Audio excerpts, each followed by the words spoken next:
골리앗이 이스라엘 가운데 대표를 뽑아서 내 앞에 데리고 와라. 그래서 싸워가지고 이기면 이기는 편에게 우리 복종하는 걸로 하자.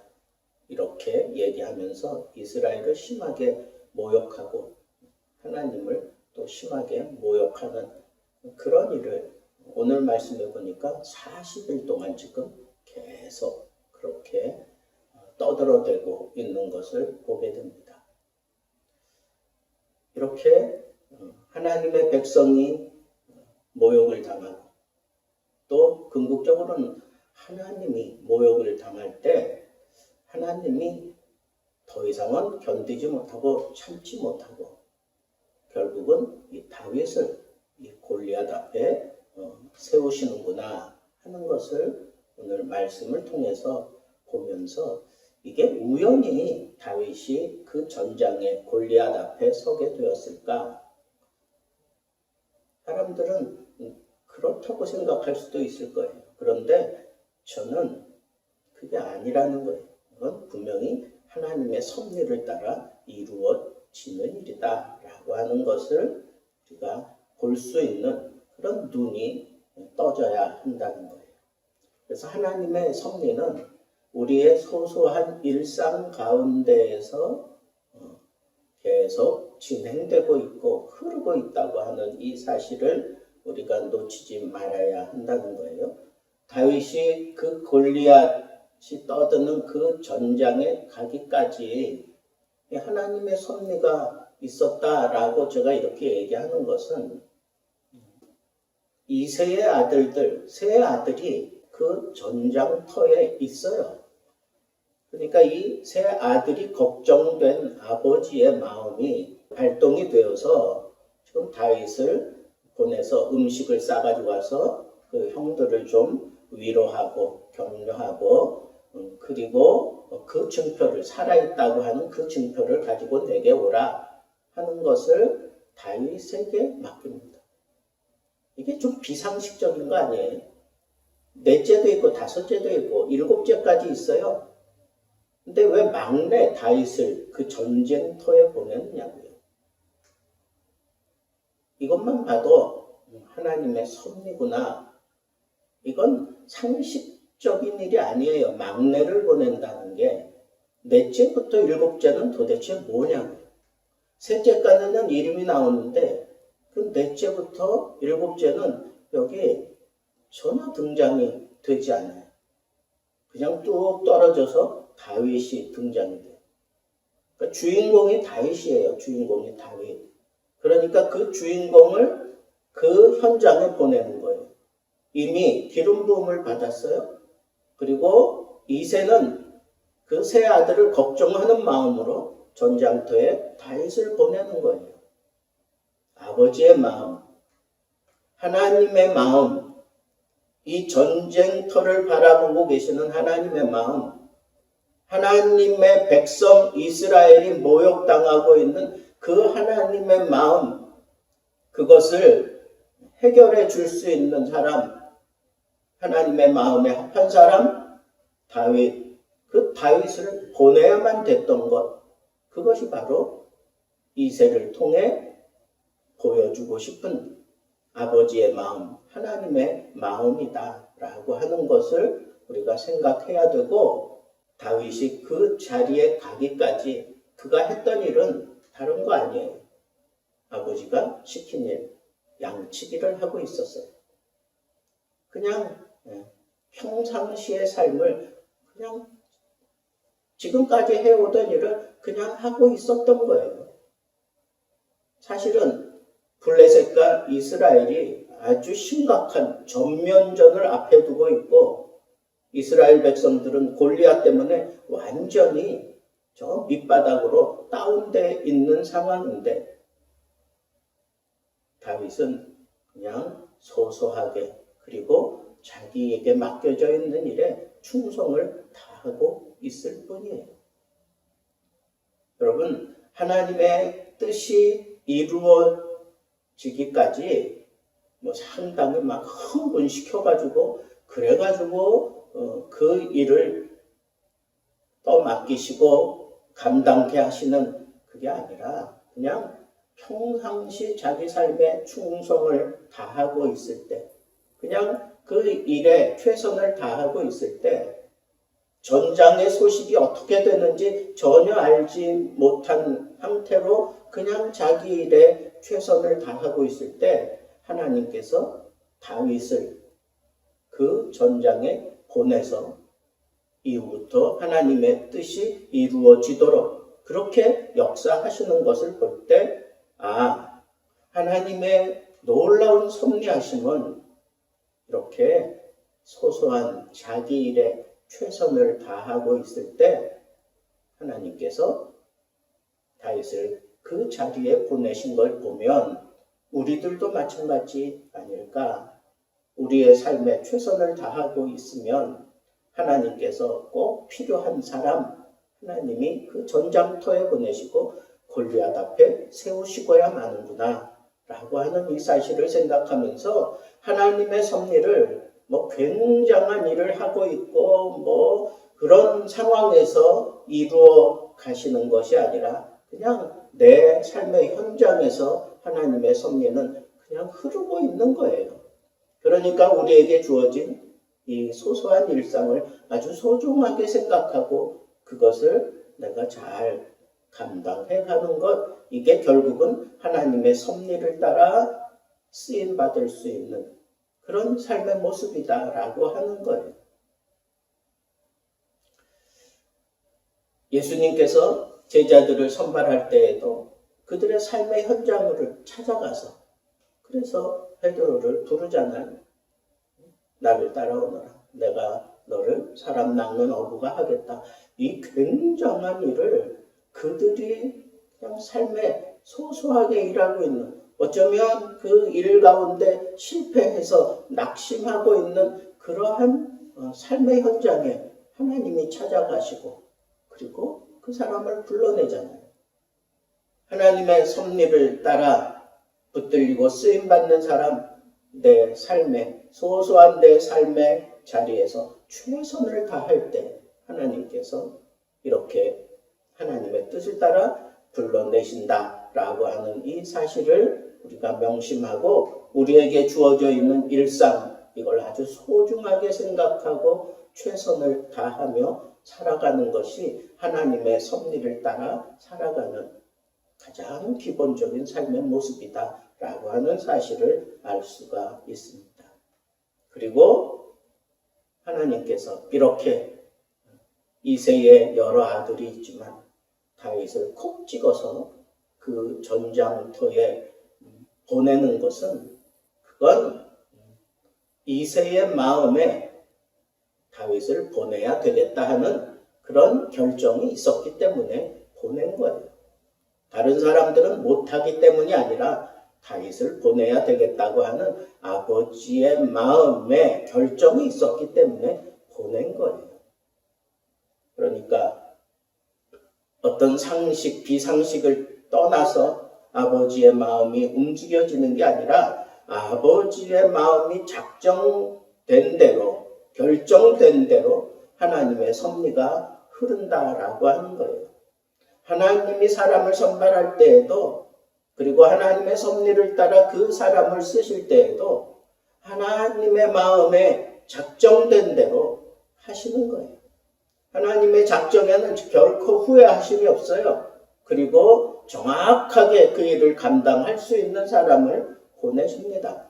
그렇기 때문에 다윗이 우연히 그 전장터에 가게 된 게 아니라 또 다윗이 그런 일들을 통해서 굉장히 유명해지고 난 다음에 사무엘을 통해서 기름 부음 받게 한 게 아니라 이미 기름 부음 받은 사건, 그리고 아버지의 마음에 다윗을 보내야 되겠다 하는 그런 마음의 결정이 일어나게 하신 이런 모든 일들은 하나님을 대변하는 그런 마음이라는 거죠.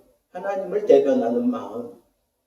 그러니까 하나님의 결정을 따라, 하나님 마음의 작정을 따라 하나님의 섭리가 흘러간다라고 하는 이 사실을 우리가 생각하면서 내가 뜻하지 않게 소소한 일상에서 벗어나 전장터에 가게 될 때에는 그때에는 집중적으로 하나님의 섭리를 생각하고 하나님이 나를 이곳에 보내시는 이유가 뭘까라고 하는 그런 생각을 하고 가는 것은 그건 지혜로운 처사다라고 그렇게 생각할 수 있다는 거예요. 왜?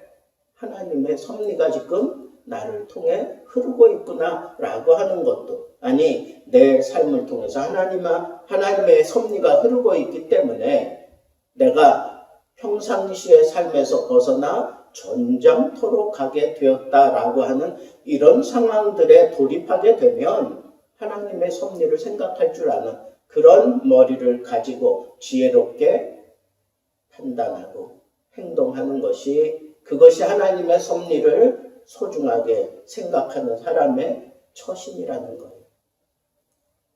뜻하지 않은 일들이 내게 이루어질 때 하나님의 섭리를 생각할 수 있어야 돼요.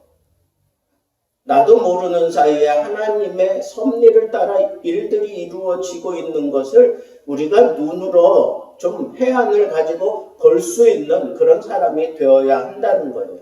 그렇지 않습니까? 우리가 나는 아무 생각 없이 그냥 고단한 그런 싸움을 싸우며 지내온 것밖에는 생각이 안 나는데 다 지내놓고 나니까 그때 하나님이 나를 이렇게 섭리하시고 또 하나님께서 나를 이렇게 도와주시면서 하나님이 나를 이런 삶을 살아가게 하나님이 섭리하셨구나. 그래서 하나님이 그때 위기를 넘어서게 하고 그때 생각지 않은 그런 귀인을 만나게 하고 그때 내 곁에 훌륭한 동역자를 세우시고 그랬던 거구나. 내가 어떤 일을 했기 때문에 나에게 사람이 주어진 게 아니라 지내놓고 나니까 하나님이 그때 이렇게 하셨지. 그러면서 우리가 회상하고 그제서야 하나님의 뜻을 인정하고 하나님의 뜻을 생각하는 그 하나님의 섭리를 그 이후에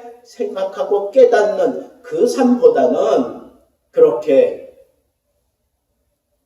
소용돌이처럼 흘러가는 그 현장에 내가 갑자기 뜬금없이 그런 쪽으로 몰려가고 그런 쪽에 내가 서게 됐을 때 하나님의 뜻을 생각하고 하나님의 섭리를 생각하고 거기에 따라서 내가 하나님의 그 마음을 헤아리고 움직일 수 있다면 그렇다면 내가 고난도 기쁨으로 받아내면서 이겨낼 수 있고 또 하나님의 도우심을 기대하면서 그 섭리 가운데 내가 내 행동을 그리고 내 사명을 제대로 감당해낼 수 있으니 이렇게 하나님이 섭리에 가시는 그 눈을 우리가 뜨고 볼 수 있는 그런 눈을 달라고 하나님 앞에 기도하며 내게 주어진 이 길을 당당하게 펼쳐갈 수 있는 것이 이게 얼마나 지혜로운 행동이고 그것이 얼마나 합당한 일인가 하는 것을 오늘 이 본문 속에서 우리가 생각해 볼 수가 있다는 거예요.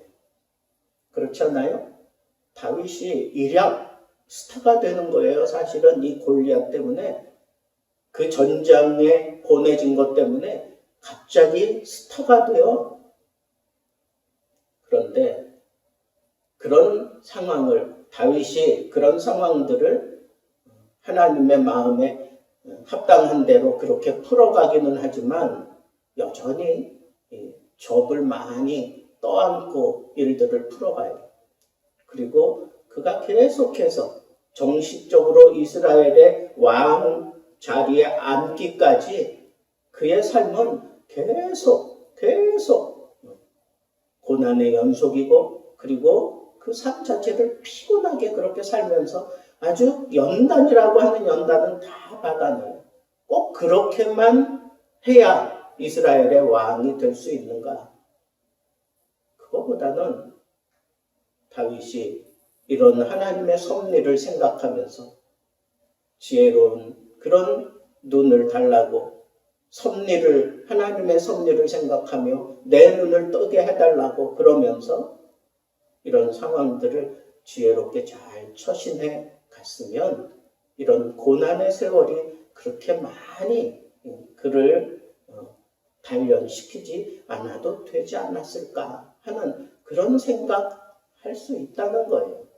물론 그것도 다 하나님의 섭리 가운데 이루어진 일이기도 하지만 하나님의 때를 우리가 앞당길 수도 있지 않을까 하는 그런 생각도 해보게 됩니다. 마지막으로 우리가 하나님의 섭리 따라 우리의 삶이 흘러간다면, 이렇게 흘러가고 있다면 거기에 필요한 것은 순종밖에 없다는 거예요. 순종밖에 없다. 다윗도 열심히 그 목동의 일을 하고 있는데 아버지가 불러서 전장터로 나가라는 거예요. 근데 그에게는 형들이 있잖아. 아니 아버지 왜 형들을 보내시지요? 그게 더 섭리적, 그게 더 효과적이고 그게 또 합당한 거 아닐까요? 아버지가 그것도 말제에게 보내는 뭐 이런 것들을 가지고 뭐 티격태격 얘기할 수도 있고 그럴 수 있는데 다윗은 무조건 순종하는 그런 모습만 보여요. 사울이 불렀을 때에도 그렇고 또 자기 형들이 막 너는 교만한 녀석이야 막 그러면서 나무랄 때에도 하나님의 뜻에 이렇게 딱 자기의 생각을 이렇게 맞춰놓고 있으니까 하나님의 뜻에 무조건 순종하는 그런 모습으로 형들이 그러든지 말든지 또 계속하는 그런 장면들을 우리가 또 오늘 본문 이후에 살펴보게 되는데 이런 모든 하나님의 뜻이 이루어지기까지 다윗이 보여준 그 행동은 하나밖에 없어요. 무조건 순종하는. 순종하는. 누가 하나님의 섭리를 따라 하나님의 뜻을 이루는 사람이 되는가? 순종 빼고는 생각할 수 없다는 거예요. 그러니까 하나님의 섭리를 따라 지금 하나님이 나를 이런 상황으로 몰고 가시는구나 라고 하는 그런 생각이 들었고 그리고 그런 눈이 떠졌다면 말씀하옵소서 순종하겠나이다. 어떤 명령을 하듯이 나는 순종하겠습니다. 이거 외에는 없다는 거예요. 하나님의 섭리는 하나님이 결정하신 대로 무조건 흘러가게 돼 있어요. 내가 거부하든 아니면 내가 거기에 순종하며 즉각적으로 응하든지 하나님이 정하신 대로 무조건 되는 거예요. 그렇기 때문에 우리는 순종한다. 이게 하나님의 섭리다. 하나님의 뜻이다. 그렇게 마음에 확신이 들면 순종하세요. 순종하는 길 외에 하나님의 뜻을 이룰 수 있는 길은 없습니다. 어떤 때는 처절하게 하나님 앞에 막 부르짖으며 이 잔을 내게서 옮겨달라고 그렇게 막 발버둥 치며 눈물 콧물 흘리면서 피와 같은 땀을 흘리면서 하나님 앞에 기도하면서 결국은 아버지의 뜻대로 되기를 원합니다. 라고 그렇게 하면서 그 갈등과 그 고통을 이겨내셨던 것처럼 오늘 우리들에게도 이 순종의 길이 녹록지 않지만 그래도 순종해야만 된다고 하는 이 사실을 우리 마음에 담고 순종할 때 하나님의 섭리를 따라 하나님의 뜻이 이루어진다라고 하는 이 믿음을 가지고 오늘도 하나님의 섭리를 따라 우리의 삶이 펼쳐지는 그런 삶의 현장에 우리들이 살아가면서 다윗처럼